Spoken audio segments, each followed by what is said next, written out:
Oh, salutations, fiers petits pangolins, et bienvenue dans cette vidéo qui vous expliquera tout sur notre plus grand ennemi, les mauvaises herbes. Eh bien, pour commencer, nous allons répondre à la question que se pose le petit Billy, au fond de la salle à droite, à savoir, c'est quoi une mauvaise herbe?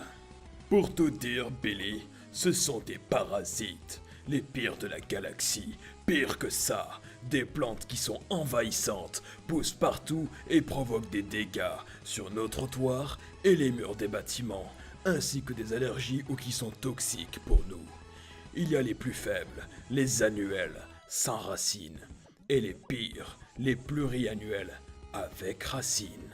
Bien, maintenant voyons 3 techniques permettant d'en finir avec ces parasites servant de nid à allergies, toxines et autres vermines comme cocci. Pourquoi tu me traites comme la pire des vermines? Oh bah quoi, c'est vrai non? Tu détruis la plantation et dévores tout sur ton passage aussi. Faut bien le reconnaître à un moment, Coxy. Pour bien commencer la méthode manuelle, la plus économique, celle qui vous faire du sport et qui fournit une activité familiale. Pour cette technique, vous n'aurez besoin que de vos petites mains et d'outils de jardinage, mais aussi de beaucoup de temps pour arracher chaque mauvaise herbe en bas de votre immeuble.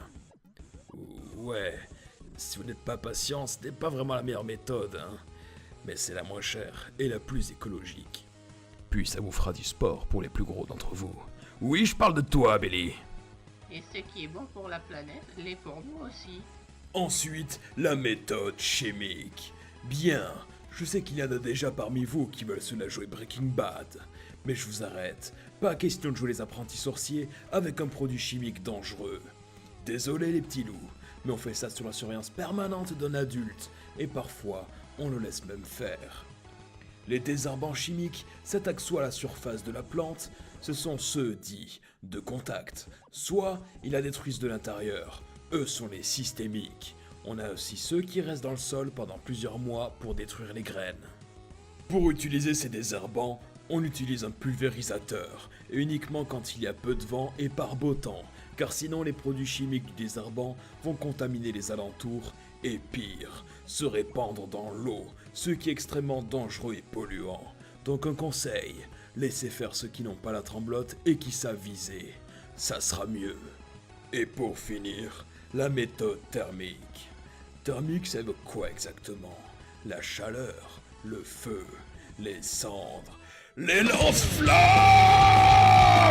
Ouais, c'est ça! Vas-y, Billy, crame-moi tout ça! Réduisez tout en cendres. Ouais! Quand le feu n'est pas une solution, c'est LA solution! Mais t'es malade, arrête! T'es pas là pour les traumatiser, t'es là pour les éduquer.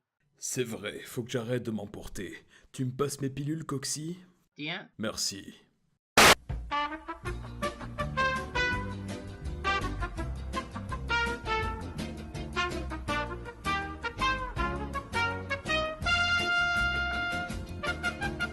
Bon, retournons à nos moutons.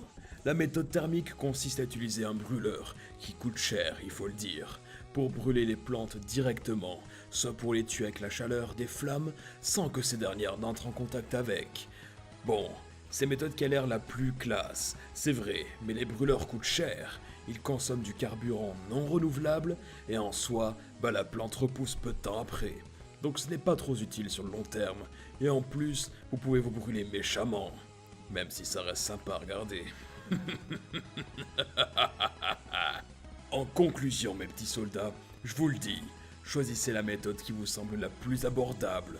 Mobilisez votre famille et allez leur faire leur fête à ces monstres aux plantes. Sur ce, bonne chance, et que le désherbant soit avec vous.